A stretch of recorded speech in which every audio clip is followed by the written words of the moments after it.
E aí galera, eu sou o Warlock e imagina que você é um apotecário, um farmacêutico andarilho. E em uma de suas viagens, em um mundo de fantasia, se depara com uma pobre elfa, toda machucada e cortada, sendo vendida como um objeto qualquer, vítima de diversas experiências. E o que você faria nessa situação? Bem, eu sei exatamente o que eu faria. Vem comigo que eu te conto tudinho sobre esse mangá.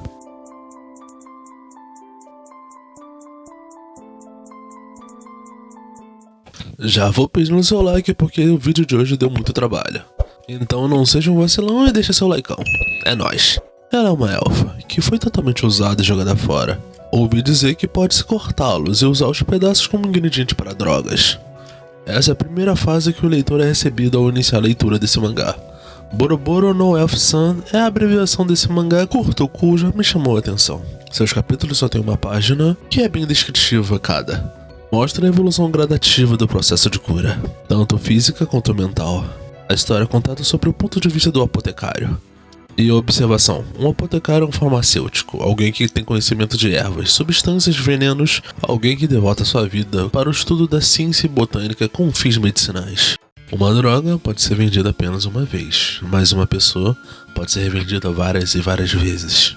O comerciante explica que os elfos nesse mundo são especiarias, que parte de seu corpo pode ser utilizada para experiências e na manufatura de substâncias, remédios e de drogas. Vendo a situação que a elfa se encontrava, cheia de feridas, cicatrizes e chicotes por todo o seu corpo, cega e com membros do seu corpo em estado avançado de necrose, ele pergunta para ela o que ela queria, e ela responde numa súplica, quase um sussurro.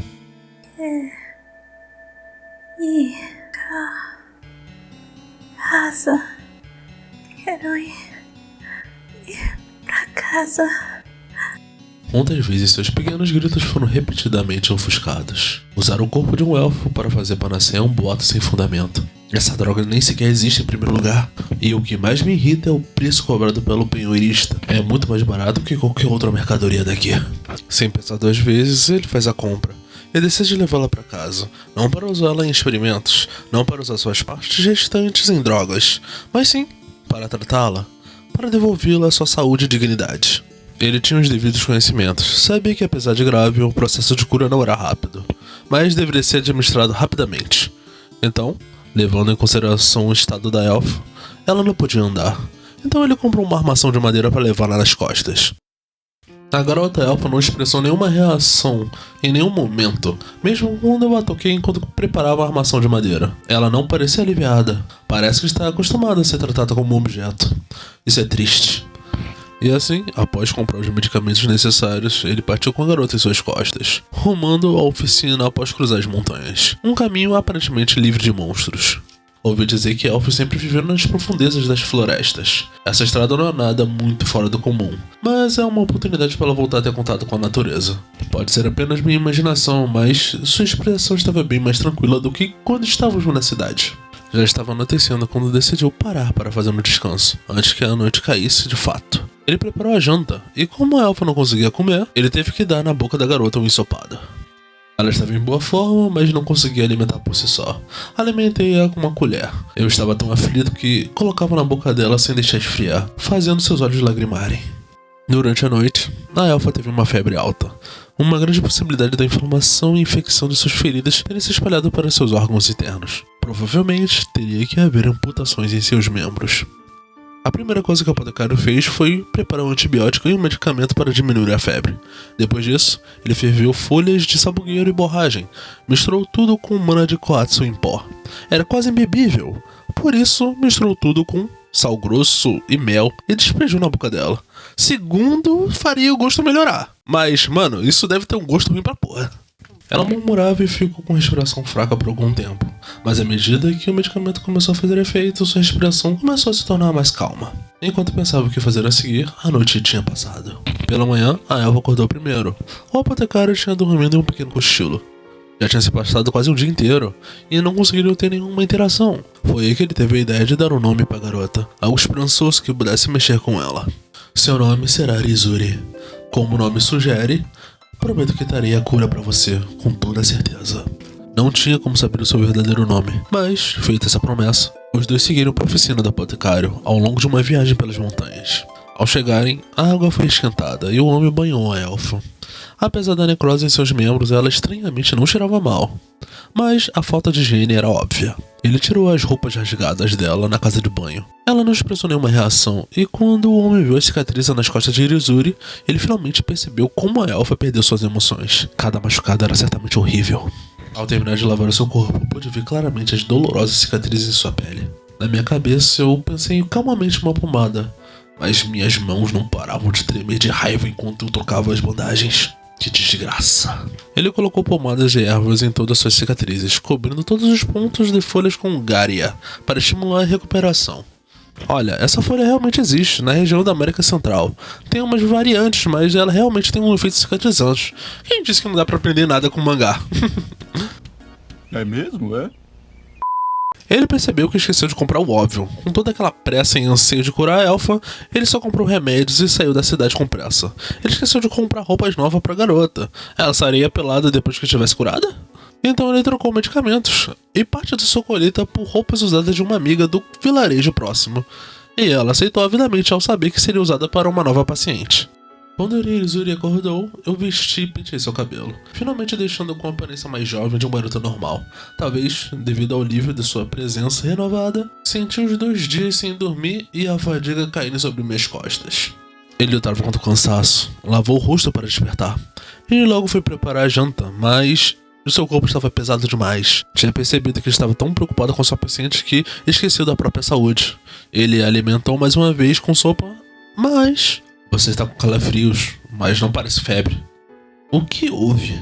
Ele entendeu o que era. Entendeu que não dava para seguir com uma dieta à base de líquidos por muito tempo. Ele não tem certeza de fazer implante dentário seja uma boa ideia. Ele também tinha outras preocupações, com o dano dos seus órgãos internos. Ele a levou para a cama. Seus olhos estavam desfocados. Ao botá-la na cama, ele divagava sobre qualquer coisa, enquanto caía no sono profundamente.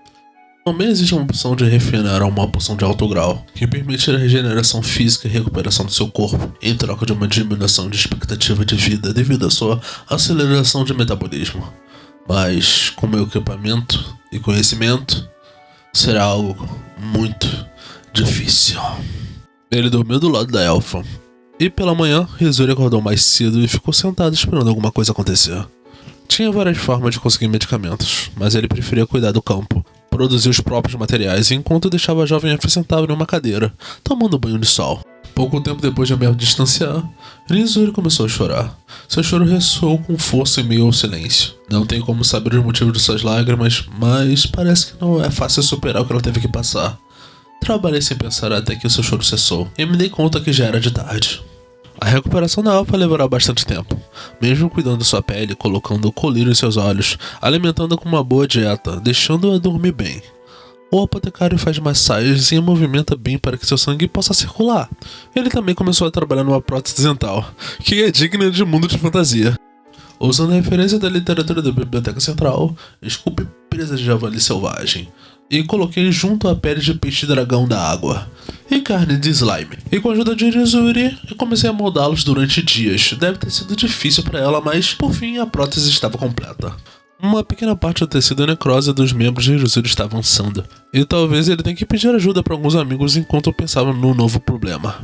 Um produtor de leite, que o apotecário tinha ajudado há um tempo atrás, veio e trouxe um belo pedaço de carne. Cozer um pouco e conservar o resto é meu plano. As partes mais duras serão cozidas em um ensopado com o tempero do sul.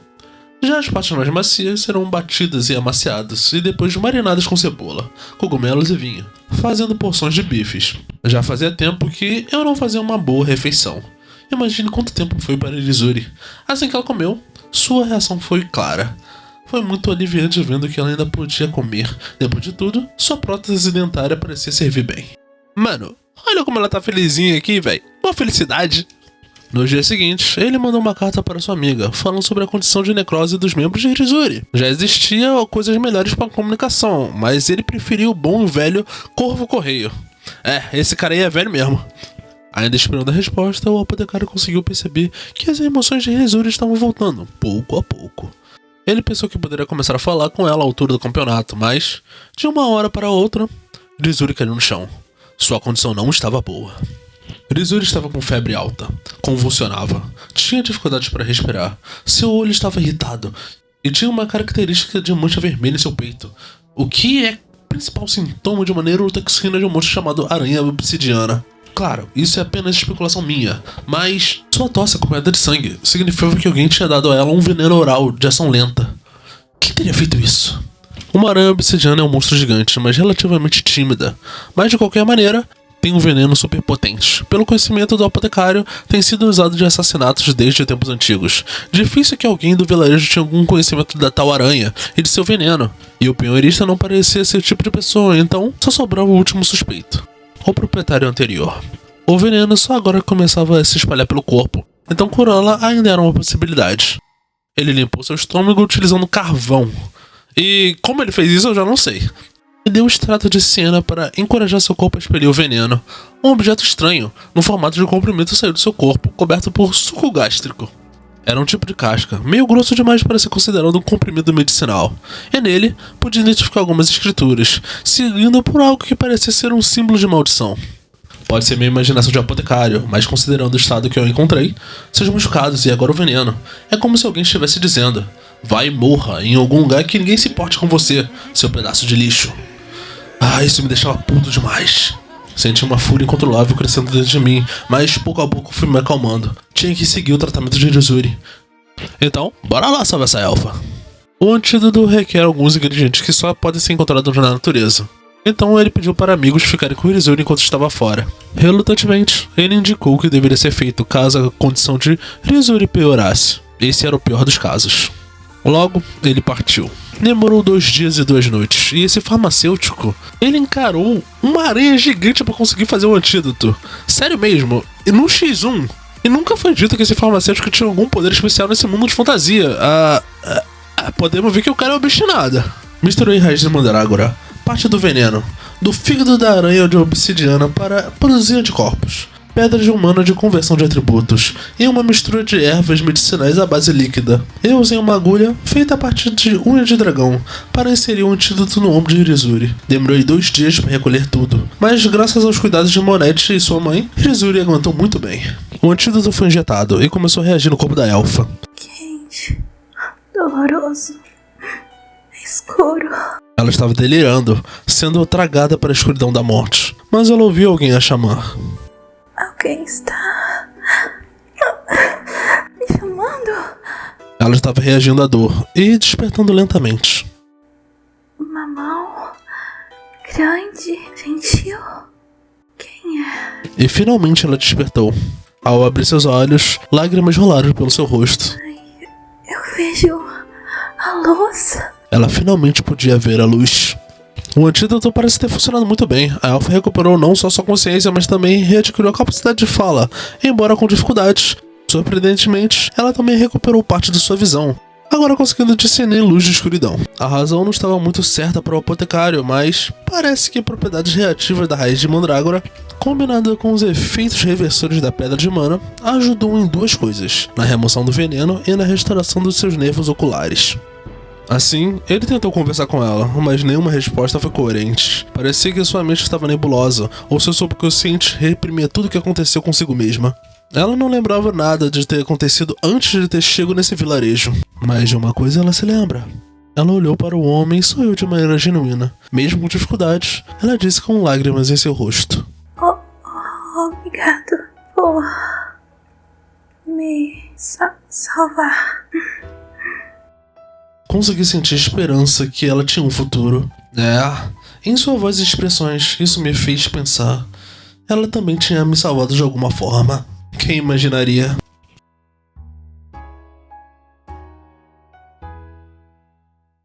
Boroboro Elfa-san é um mangá bem diferenciado por sua proposta. Eu adaptei até o 20º capítulo do mangá e pretendo lançar mais no próximo final de semana. Então se inscreva no canal para não perder os próximos vídeos. Irei postar todos os finais de semana, a partir de sexta. Então já vai deixando seu like para apoiar o nosso projeto.